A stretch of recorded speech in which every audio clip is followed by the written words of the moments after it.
প্রধানমন্ত্রী তারেক রহমানকে ব্রিক্স শীর্ষ সম্মেলনে আমন্ত্রণ জানিয়েছে ভারত সরকার। এ বিষয়ে আনুষ্ঠানিক চিঠি পেয়েছে বাংলাদেশ। প্রধানমন্ত্রীর দপ্তরে চিঠি পাঠানো হলেও এখনও সফরের কোনো সিদ্ধান্ত আসেনি বলে জানিয়েছেন পররাষ্ট্র প্রতিমন্ত্রী শামা ওবায়েদ। বৃহস্পতিবার পররাষ্ট্র মন্ত্রণালয়ে সাংবাদিকদের প্রশ্নের জবাবে এই তথ্য জানান পররাষ্ট্র প্রতিমন্ত্রী।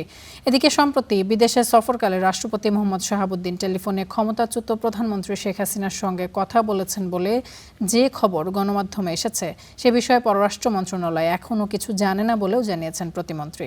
তিনি জানান, যদি বাংলাদেশের সংশ্লিষ্ট দূতাবাসের কর্মকর্তাদের কেউ জড়িত থাকে তদন্ত সাপেক্ষে সেই বিষয়ে ব্যবস্থা নেবে মন্ত্রণালয়। অবশ্যই আনুষ্ঠানিক আমন্ত্রণ আমাদের পররাষ্ট্র মন্ত্রণালয়ে এসেছে, আমরা সেটা মাননীয় প্রধানমন্ত্রীর দপ্তরে পাঠিয়েছি। একটি গণতান্ত্রিক সরকার হিসেবে, গণতান্ত্রিক রাষ্ট্র হিসেবে আমরা আশা করব যে ভারত আরেকটি বিশ্বে বৃহত্তম একটি গণতন্ত্র, সেই গণতান্ত্রিক সরকার হিসেবে তারাও তাদের জনগণের অবস্থান দেখবে এবং সমস্যা সমাধানের দিকে দ্রুত গতিতে আগাবে, সেটা আমরা আশা করি।